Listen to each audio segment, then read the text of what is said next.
It's time for the Packer Outright Opinion Show with the Haifman brothers. These brothers grew up in Packer country and are passionate, lifelong Packers fans. They tell it like they see it, keep things informative and entertaining, and have some fun along the way. But they are who we thought they were, and we let them off the hook. Bring your questions and comments and enjoy your time with the Haifman brothers. If you want to crown them, then crown their ass.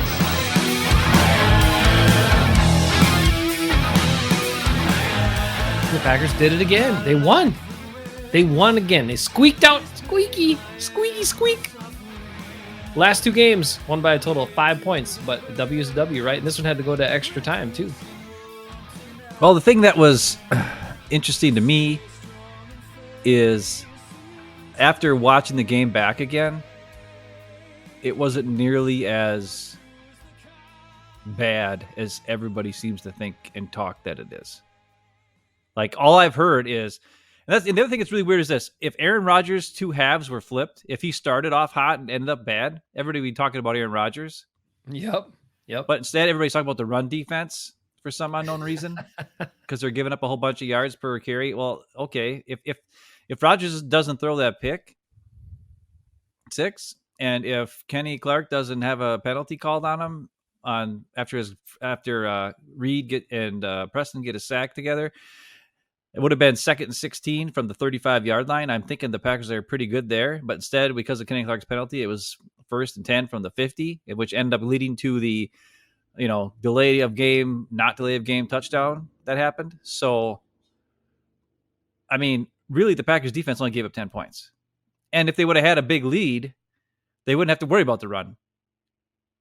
So I don't know if it's a combination of, hey,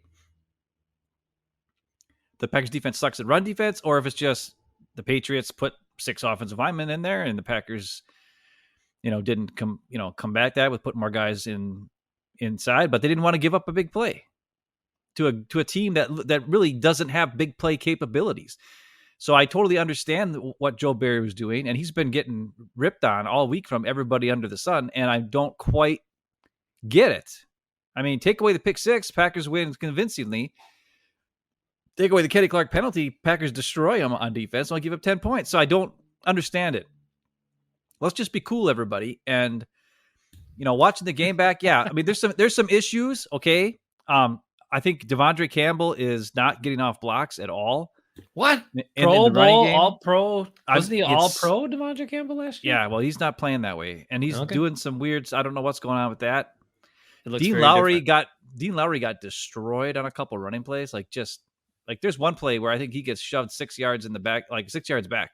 Now he gets double teamed, but I mean, and how he kept his feet, I don't know, because I thought for sure if you get blown back six yards, it wasn't 6 feet, it was 6 yards. He doesn't get blown 6 yards, you think you lose your feet, but he didn't.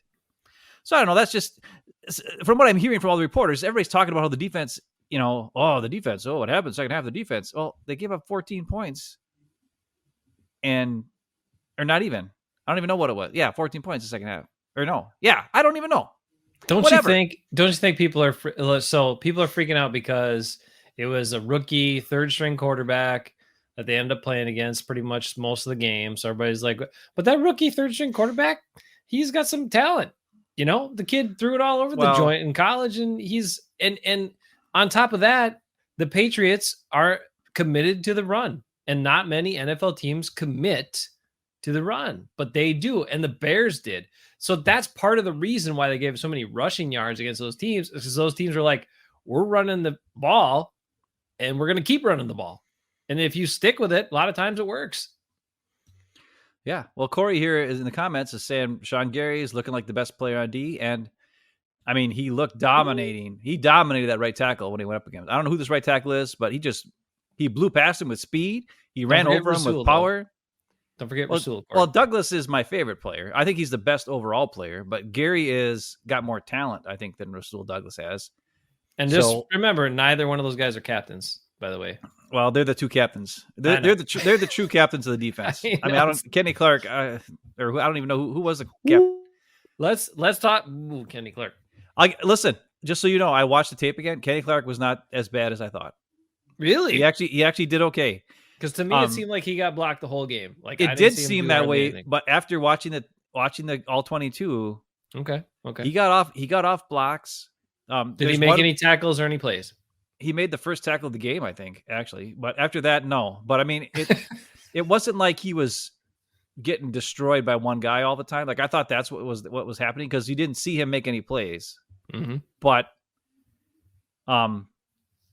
he had a pressure on the very last play of the game on defense, and that helped. I mean, so I'll give him credit. Usually, me, I was hard on Kenny Clark all last season. Yeah. So, and everybody's saying how great he is, and I don't think he's that great. I think he's good, but he had a solid game. He was better than Dean Lowry, and he's way better than T.J. Slaton. T.J. Slaton is the problem to me. T.J. Slaton is the guy who he's supposed to be the Gilbert Brown. He's supposed to be the big guy who's immovable and is supposed to take on double teams and you know what I mean, and help out. And he's not doing that. And I know he's a second-year guy and all this kind of stuff. But when you're 360 pounds and your job is to just be a big fat dude who just takes on double teams and doesn't move, and he's not doing that. He's not even doing that, No, and they put him like in run sets. They put him right in the middle. He's the nose, right? Because he's the biggest guy, or he'll be just off. Like he'll be in the one side of the center's shoulder. That guard center gap, and he gets pushed around a lot. So I don't see him doing what they need him to do. And I know there were other guys, let's even say in this preseason, that performed better than him, but they didn't make the team or aren't on the 53, and he is. So yeah, I mean, Chris Slayton deserves to play over him. I'm sorry. It's just the truth. And Jaron Reed has been getting some people have been talking smack about him this week, which I don't understand. I watched the tape back, and there's times where he splits double teams and gets in the backfield off a double team. And maybe he doesn't make the tackle. And the problem is the other guys around him are getting creamed. So then it's a big run. Okay. But is he supposed to just sit there and take the double team and then not do anything? Because then it would still be a big run. Like part of him getting through the double team is that he's, making plays. Or he's like, or at least he's getting in the backfield and messing stuff up. And he has been doing that. So I don't know. I was happy with him. To be honest, the guys who are looking kind of scary is Dean Lowry. I will say this. Dean Lowry has good pursuit when he's coming off the ball. Like if the play is on the other side, he always hustles to the play. So problem is sometimes he's so tall. I think they get underneath. He's 6'6", right? They get underneath him and they just, once somebody's underneath him in the running game, it's over. He can't do anything. And he has a very long torso, which I know you would think, does that really matter? But it's even a bigger target for blockers, right? Because his legs are short, his torso is that big, so it's easier to get underneath him because he's got such a long torso. So he's an interesting guy. Again, a guy that's solid, a guy that can be effective in a certain number of snaps. He's not a 80% down player, should never be that guy, but he's smart, he's heady, he can do some things. This game he had a rough game. I'm glad to hear Kenny Clark wasn't as bad as I thought watching the game. That's good to hear. I do want to go back to Corey's question. Corey, about Rashawn Gary. So does it make you are you kind of disappointed that we weren't able to see him in this capacity right out of the gate? Like why they didn't just unleash him on the freaking NFL? And maybe he still had some stuff to learn and stuff to do, but he was drafted number 12.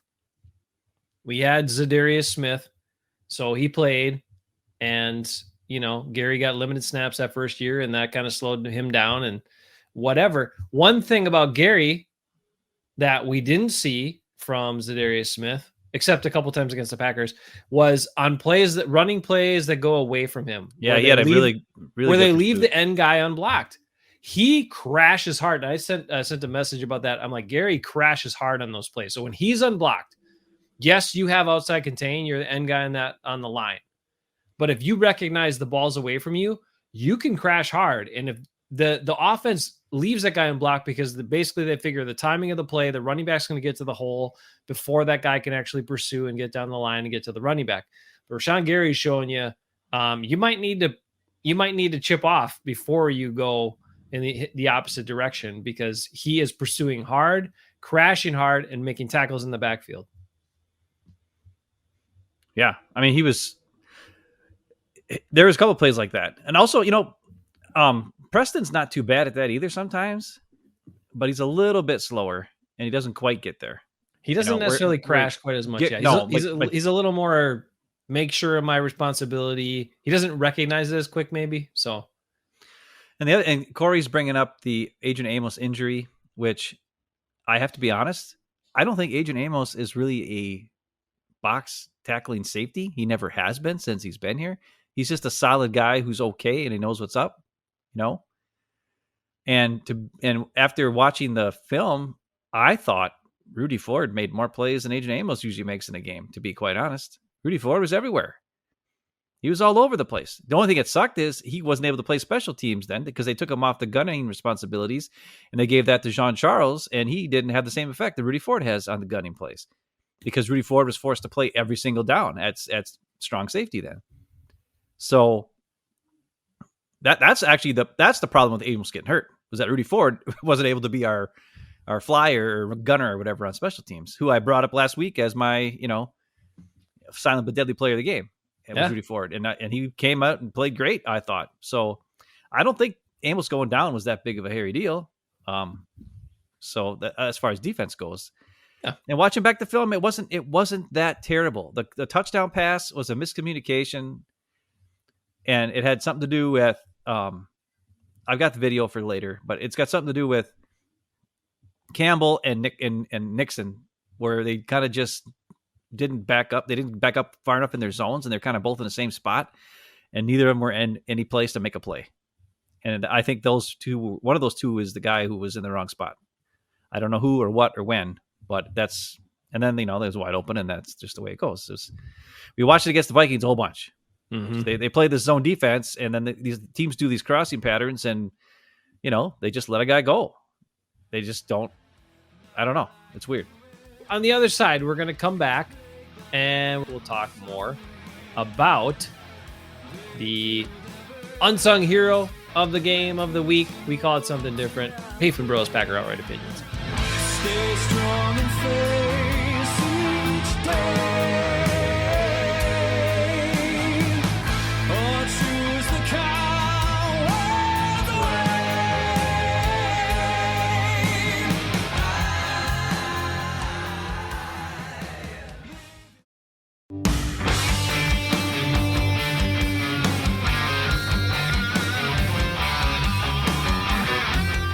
Welcome back into our show, Packer Outright Opinions, with Hafen Bros. As we continue on, I do have something here now that we have to talk about. So we mentioned some things about the defense. We mentioned some things about other things before we get to the rest, and then we'll move on to finish up the show as we look ahead to the next opponent. But before we get to all that, we must get to the unsung hero of the game, which, of course, as we call it, it's a little bit different. And now it's time for the Hafen Bros Silent but Deadly Player of the Week.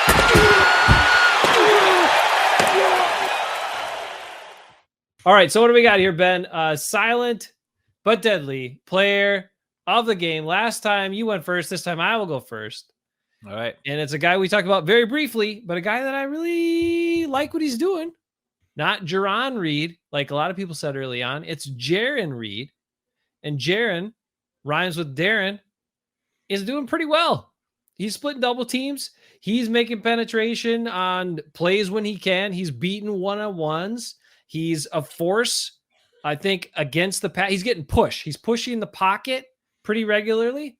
And I like the way he's playing. He's a great addition. I like what he's doing from his opportunities and also his spot on the field. And the other thing he does for a big guy is he pursues. He pursues, and it's helped him make some plays. It's also helped to cut back lanes for running backs at times to shield him in. So even though people are upset and saying the run defense is so bad, well, it ain't because of him. Number 90 is doing pretty damn good most of the time. Jaron Reed, my silent but deadly player of the game. And he got a sack taken away from him because Kenny Clark's dumb penalty. That's right. So that sucks for him. All right. Well, my silent but deadly player of the game he wasn't very silent. He had probably the most flashy play of the game, to be quite honest. But I'm calling him the silent deadly player of the game because of what he did when he wasn't in that play. Because watching the film back, I saw a guy who, I hate to say this, I love Allen Lazard. A lot of people say Allen Lazard is the best blocking wide receiver and the Packers have, and he was one of the best blocking receivers in the NFL. I think the Packers actually have a better blocking receiver on their team right now, and he's number 9. Christian Watson, when he blocks a guy, he stays blocking that guy. That guy don't get off the block. He doesn't get beat.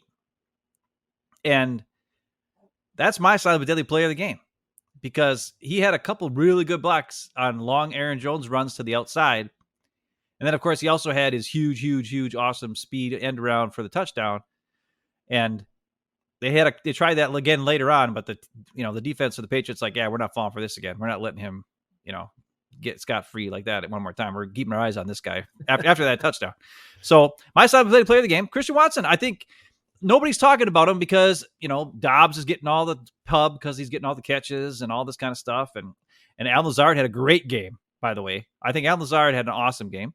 Randall Cobb has been killing it on third down. He's like third down the machine right now. And everybody's talking about those 3 guys, but there's more to being receiver than just catching the ball. It's also blocking. It's also just being a decoy sometimes. And his speed is a silent weapon that the Packers need to use. He needs to be on the field. And if you ask me, that's silent but deadly. Christian Watson. I think you need to try to throw it to him once in a while too. I mean, if you were, yeah, I understand, it takes a while to get out of the doghouse, but geez Louise, man, the guy's a weapon, but apparently 12 will only hand it off to him. He won't trust him to, or maybe it's a short throw behind the line of scrimmage or what have you, but or those what should be handoffs with an Aaron Rodgers like backs up real quick so he can just shovel it forward and get credit for the passing yards and completion, which I still think is not the play design. I think he impromptus that so he can get another completion, but maybe that's just me. What do you think about that? No? Yes? I think so. Okay. Well, anyway, I think it's very good. So Jaron Reed. Okay. And Christian Watson. Silent but deadly players of the week from Hafen Bros. Okay, so we have, what do we got? Another comment here. We've got Corey. What's Corey saying? Corey says the running game has been more explosive with Lazard blocking on the outside. Ooh, Corey has been watching and paying attention. So that's different, right? Because a lot of times Lazard got stuck in blocking in line or even almost at the tight end spot at times over recent years. And I know he still does some of that, but we've seen tape when Lazard can get on a safety or, corners or whatever, he can really hold them down. Like he can do some really good things. He can block linebackers well too, for the most part. But Allen Lazard is a important player on this team and he's been blocking well. Ben, and Corey and Lee and anybody else, all we heard about, and again, we heard more crap this week because OBJ is like, oh my gosh, Aaron Rodgers is amazing, and I want to go play for the Packers. And then rumors about OBJ coming to and we heard all the offseason guys about this high-priced veteran and this high-priced free agent and this guy and that guy. And all we're telling you is we don't need him. We don't need him. The receivers are doing pretty darn good. And I just want to say, last week I had a rant at the start of our radio show about Romeo Doubs. He tried to talk about how good he was, and I kind of went nuts saying he's just a guy. You know what? He's more than just a guy. He's pretty good. And I'm going to say this, too. That touchdown that they turned away, I watched Davante Adams catch 3 touchdowns in the last 2 years where he caught the ball, and then a guy smacked it out of his hand within 1 second, and they still called it a touchdown. And one time he caught the ball, went to the ground out of bounds, and lost the ball, and they still called it a touchdown. So because Davante Adams has got the Davante Adams name, it counts as a touchdown. But because Romeo Doubs is a rookie, it's not a touchdown when he hits the ground. That was a completed catch. He caught the ball, it went under his arm, he went to the ground, and then the ground caused the fumble. Okay? That's what it was. And you can be like, oh, he didn't make a football move. It's like, why would he make a football move when he's in the end zone? He caught it under his arm, 2 feet down, knee down, elbow down, ball comes out. I'm sorry, but touchdown. And his touchdown that actually did count reminded me a lot of Double D where he just jumps in the air and turns around. And like, remember, Donald Driver had the ability to twist his body in all kinds of weird ways while he was in the air, and that was an awesome play by Dobbs. And like, there hasn't been a guy like that since Double D, where Donald Driver, you can jump up, twist, turn, do all kinds of cool stuff. I'm telling you, Dobbs, you know who he reminds me of? I'm going to say this: he's like Ray Allen from the NBA. He's just smooth. Everything he does is smooth. Everything he does is, it's not like flashy, but he has got enough wiggle to get to where he needs to get to. He catches the ball pretty well. He has, he had the fumble, but that was a terrible pass by Rodgers. That's 2 weeks in a row. Rodgers has terrible pass that, guy fumbles it or whatever. But I'm just telling you, between Dobbs, Watson with his speed, Randall Cobb on third down, Alan Lazard has been solid and awesome. Like, he had some awesome catches in this game. I mean, just those 4 guys, that's all you really need at wide receiver. We don't need OBJ. We don't. Please don't sign him, Goody. Please don't. Absolutely not. We don't need him. It is time to take a quick break again. I'll be back here in just a bit. Haven Bros, Packer outright opinions. We will get into the trip to London, and we'll also get into our beef for this week and a couple other things too. So Mom also says she agrees it was a touchdown, and Mom's always right. We always know that.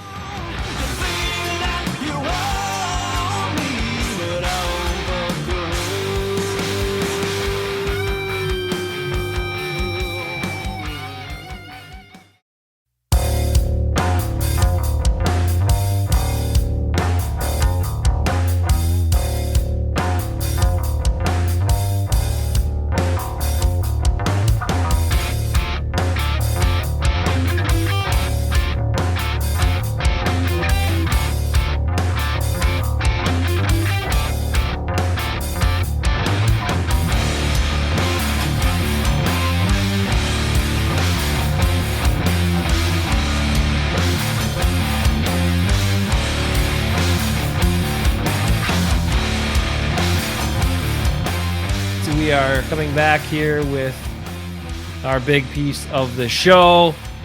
It is Ben's beef that's up next. I told you, Ben, that Mom had a beef, and one of these weeks Mom's going to call in with her beef. Now, she wanted to go by, she's like, well, I can't say I'm your mom on the radio if it's during the radio show, Well, and I was like, Hayne Jathman. Well, she talked about being Jane from Casco. She was gonna really disguise it, you know what I mean? Oh, okay. And I'm like, just be Mom. Just be, come on. Like, you'd probably help us out. If our mom calls the show, people like to hear from Mom. And Mom was kind of fired up and energized and talking about, she used, one of her key phrases that she often uses. So, I think people like it. So I think Mom can get a beef one of these weeks too. But this week, it is Ben's beef. It's beef time. The weekly beef from Hafen Bros.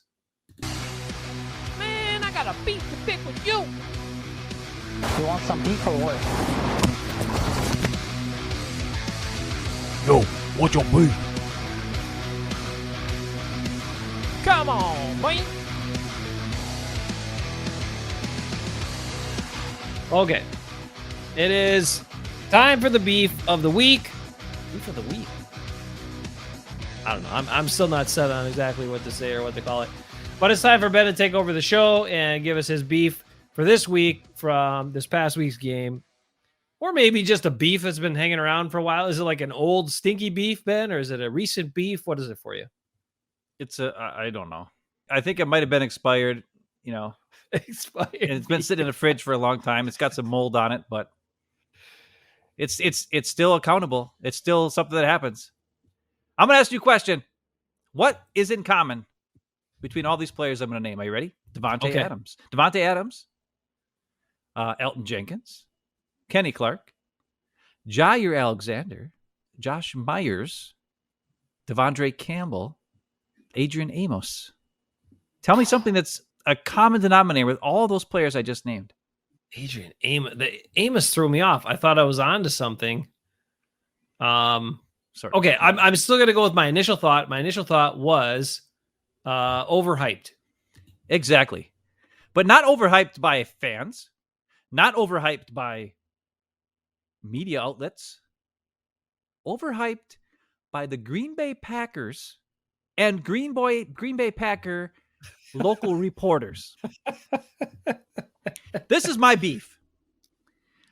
There is no possible way in the history of all time that one team could have the best cornerback in the NFL and the best left tackle in the NFL and the best quarterback in the NFL and the best guard who can switch and play tackle in the NFL and the best inside linebacker in the NFL and the best defensive tackle not named Aaron Donald in the NFL and one of the best safeties in the NFL who doesn't seem to ever do anything, but he's solid, but he's one of the best there in the NFL. And of course, Davante Adams, the best receiver in the NFL for the longest time, even though he just got every target.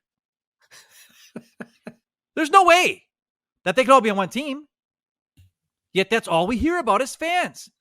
And unfortunately, 90% of Packer fans aren't like us, who look at the film, who study things, who look up all the different stats and the PFF grades and all this kind of junk to find out whether guys are actually really good or not. They just go with what they hear. So when someone says, well, he's the best cornerback in the NFL. He's the best wide receiver in the NFL. He's the best guard in the NFL. He's the best, over and over again. And that's what they're reporting over and over again. And that's what the team says. And I don't blame a team. I mean, if you're a team, you're not going to be like, yeah, this guy stinks. No, you're not going to say that, right? But if you're a reporter, your job is to tell the truth, okay? Tell the truth. How can the Packers defense look just as good, actually better last year, with Zadarius Smith not playing at all? I thought he was supposed to be so great, right? That's all we heard was how great he was. All we heard was how Jair Alexander is the best cornerback in the NFL, yet the Packers defense was playing better without those two players last year. Davante Adams, greatest wide receiver in the NFL. Really? No. And the reason why I bring all this stuff up is it comes down to one thing that we talked about all off season. We brought it up last week, and now again this week, finally after the game, everybody's talking about it. It's the Elton Jenkins. That's what I'm going to with the beef, okay? It's a long beef, but it ends with, once again, Elton Jenkins. He's so good. He can play. I mean, he can play anywhere on the line. I mean, when you have a guy like Elton Jenkins, you can just place him out there anywhere, and he's great. Is he really? No. We've been talking about it all offseason. We said, please, don't put him at right tackle. I'd rather see Yash at right tackle. I'd rather see Royce at right tackle. Royce is a tackle, not a guard. And you can watch the film. Watch the film. He's much better at tackle than he is at guard. Also, true. Zach Tom is a right tackle, not Elton Jenkins. And I've heard people like Aaron Nagler, for instance, and he says, I don't know why, Elton had his first two games are pretty rough, but this last game I watched it back and okay, yeah, sure, he had some trouble in pass protection, but he was doing great in the running game. Like his run blocking was unstoppable. Okay, that sounds like a guard to me, isn't it? Doesn't a guard block in the running game more? Isn't like if you have a guard, isn't he supposed to be a better run blocker than a pass blocker? Yes, especially when he's your last line of defense on the end of the line to protect your quarterback. Let's have a good run blocker over there. Not a good pass blocker, but a good run blocker. And yeah, maybe his injury has slowed him down, and that may be the case. Okay, even more reason to play him at guard. When the guy played guard, he was a Pro Bowl guard. Why would you take a guy who is one of the best at his position and put him in a position where he's average or below average at best? It is dumb. And I want to turn it over to you because you just said you read an article from Bill Huber. And what did Bill Huber say that the Packers are going to do? Oh, Bill Huber. Oh, gosh. And it's not his fault. No, it's not. The Packers have said. Bill Huber's what is Bill Huber's fault is, when he stumbles around, bumbles around trying to ask a question, nobody knows what the hell he's talking about. But I mean, your argument is strong. Why the Packers why are they so set on this? Elton Jenkins is elite everywhere. Here's what they say though. Let's take a look at this article. Oh, yeah. All right. So this is what I'm talking about, Bill Huber. Packers sticking with Alpha Jenkins at right tackle. The Green Bay Packers want their best 5 linemen on the field, which they repeatedly say they want their best 5 linemen on the field. Elton Jenkins is the best right tackle, offensive coordinator Adam Stenavich said. Elton Jenkins, here onto the article from Bill Huber. Elton Jenkins has been the Green Bay Packers starting right tackle, is the starting right tackle, and will continue to be the starting right tackle, period. Okay, that's offensive coordinator Adam Stenavich couldn't have been clearer after Wednesday's practice, the first of two this week before flying to London to face the New York Giants. Jenkins will stick at right tackle and not move back to guard, and Yash will provide valuable insurance rather than playing on the damn field. I mean, rather than taking over at right tackle. Stenovich, quote, "You're always looking to put your best 5 out there. And right now, I think Elton's the best at right tackle." That sentence actually doesn't make sense. He says, put your best 5 out there, but Elton's the best at right tackle. No, he is not. Yash is. Elton is one of the best 5 offensive linemen on the team, yes. And I don't care if he's the best at right tackle. He's better at guard. And he's not the best at right tackle. Okay, he's not. But the difference between Yash and Elton at right tackle is probably like minuscule. The difference between Elton and Runyon or Elton and Royce is probably monstrous at guard. It's not even hard to figure out. These guys are so stubborn. I don't understand. That's the what beef. it is. The beef is, why do you, it's like bashing your head against the wall or insanity, right? Let's do the same thing and expect something different to happen is insanity, right? Well, they're insane. They're insane to do this. You can't say you're going to put your best 5 out there and then put a guy who's one of the best in the whole NFL at tackle and have him sitting on the bench. It's dumb. You talked about how Yash is ranked through the first few games. Like he's up there. He's up there in the top 20, right? He's at top 18 after the first couple weeks. Why don't you want that guy in the field? It doesn't make sense. Here, let's a couple more quotes from Stenovich. Because one thing Bill Huber can do is get quotes and put them out for people to read. He can put a decent article together. More from Stenovich after he has said that stupid line that doesn't make sense and contradicts itself. Then he says, for him, it's the challenge of left tackle or right tackle. You're going to be playing against the best D linemen on every team, those edge guys. He's an alpha. He's a dog, and he's going to approach it every week. He wants that on his shoulders. Well, he is not in charge of the offensive line. I don't care what he wants. You, Adam Stenovich, and Butkus need to make the decisions at who are the best 5 guys. And we're sick of hearing you say you want the best 5 guys every stinking week when you're clearly not trying to put your best 5 out there. So some teams do this. Let's go over this real quick. Some teams say these guys are guards, this guy's a center, these guys are tackles, right? And then they play those guys and they practice those spots, and that's where they stay. Other teams, the Packers, say we're drafting all these guys and we want guys to learn, cross-train, play different spots, be versatile, but we want to get our best 5 out there. That's why we do it this way. That's what they say, right? Mm-hmm. That's why they don't just say this guy's just a guard, this guy's just a tackle. Yash is he is in your top 3 offensive linemen. No one can argue that. He's better than Runyon, he's better than Royce, and he's better than Myers. Period. He might even be better than Jenkins at this point. He is better than Jenkins too, in my estimation, but some people argue that and say he's not. Fine, he's still in your top 3, and you're going to not have him play? And you're going to stick this guy out of position who struggled, wasn't that good when he played there in the past in the first place, even before he had his injury, but he's really struggling now, and you're going to keep sticking him out there? Come on, man. Come on. And we talked about it. The line is the biggest question mark of this team. What's going to ultimately determine success this season if the Packers want to get to the ultimate goal? If the line is good enough, they'll do it. If the line's not good enough, forget it.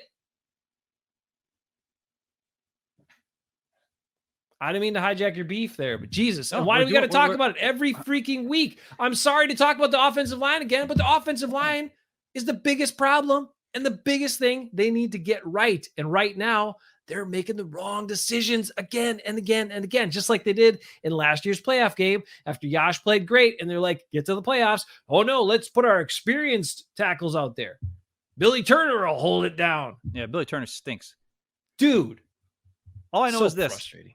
We've been talking about this for months. And now finally everybody's talking about it. Like after the game, all of a sudden everybody's like, oh my God, like Elton Jenkins just looked terrible out there. They look terrible out there. Like, what are they doing? Maybe they should not start him. And it's not hard. We saw it because we knew what we were to look for. Now, finally, every other Packer fan has seen it. Everybody's seen it. While you're watching the game, they saw him get destroyed over and over again. And yeah, Judon's awesome. He is awesome. And that's even more reason why you don't want him out there. If you know he's awesome, put somebody out there who's used to blocking a guy who's fast and quick. Elton Jenkins doesn't have the quickest feet in the world. He got blown past. Royce Newman's got quicker feet than Elton Jenkins. But I'd rather have Yash.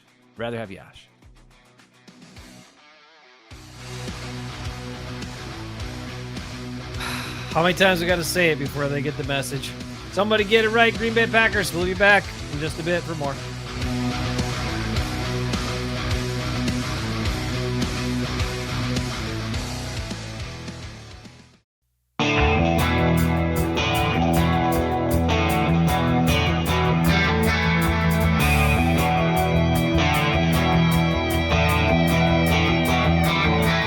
The upcoming game, it's a different time zone, it's a different country, it's a different accent, not the Wisconsin accent.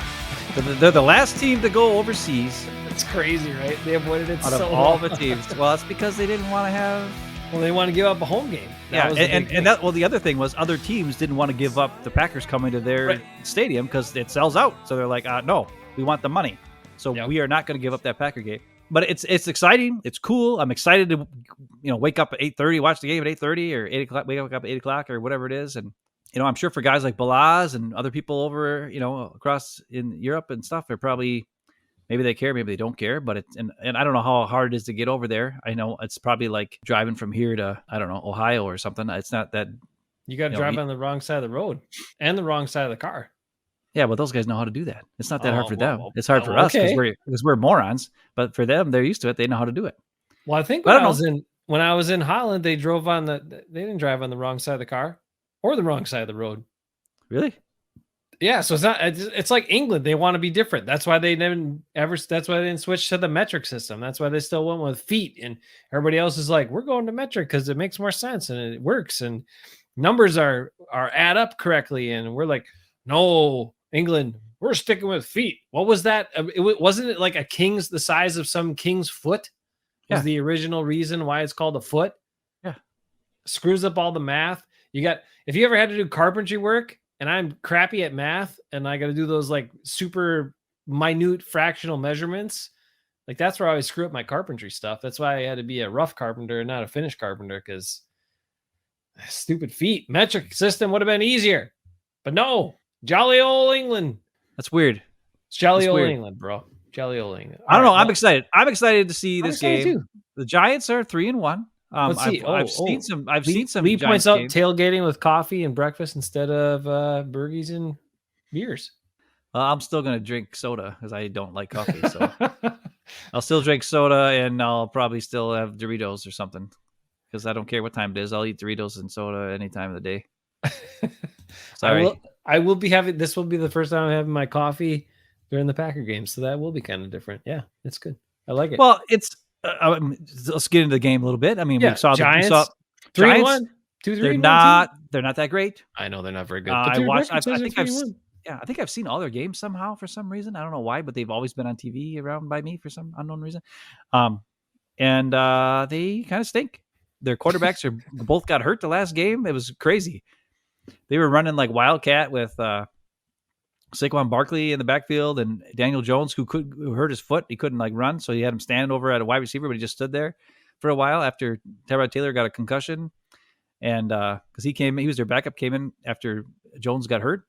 I don't know if Jones is ready to go this week or if Tyrod Taylor passed the concussion protocol and all that kind of stuff. I don't know, but their receivers, they signed Kenny Galladay or whatever his name is, who used to be a Lion.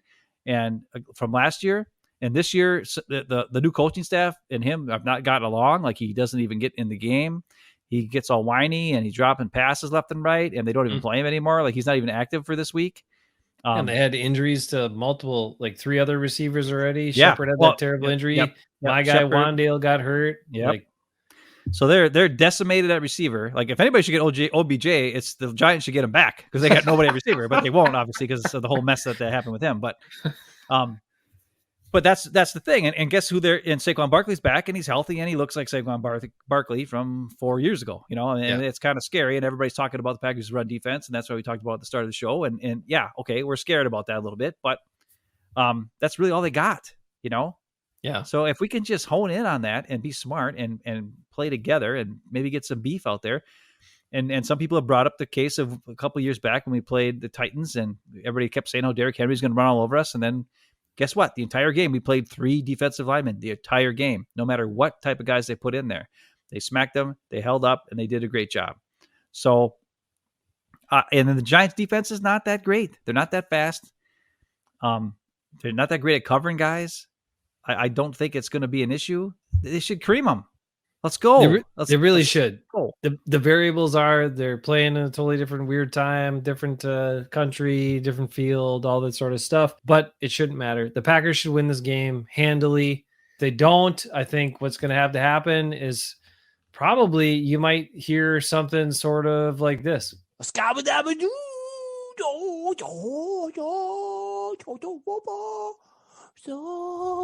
hot. Okay. You forgot the second part of that. Want to touch the high knee? You forgot that part. So hot. Anyway, we were talking at work today. We were talking about Bradley Whitford because, a bunch of people had met him at different times and all this sort of stuff. And, and he was in, of course, Billy Madison. Yeah. His The balls, star. were weird. His balls were weird looking. The star. I Of say that Billy on the radio, Madison. He was the star of Billy Madison. Well, sort of. I watched a really cool. This is a tangent, dueling tangents. Like apparently, heads up to those guys. Yeah.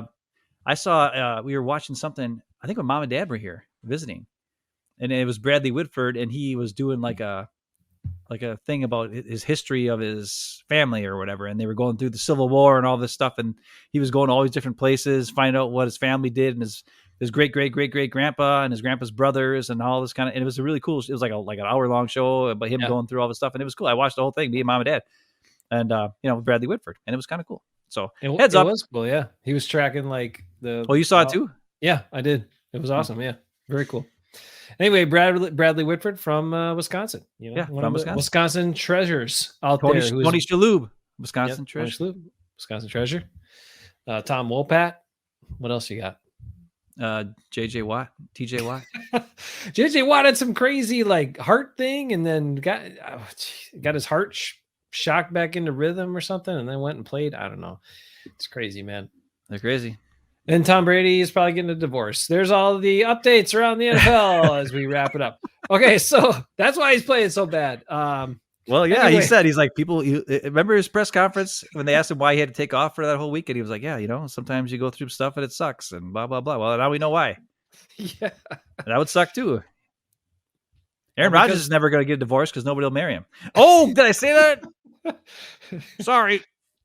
All because Brady just never wants to retire, but it's fine. All right, whatever. His first love is football. He'll keep it that way. Giants Packers final scores. Sorry, we didn't cover it that well, but it's over in Jolly Old England, and we'll have a good time to talk about it next week. Giants Packers, who wins, Ben? Packers. It's not even gonna be close. What do you got for a score? 35-10. 35-10. Green Bay Packers.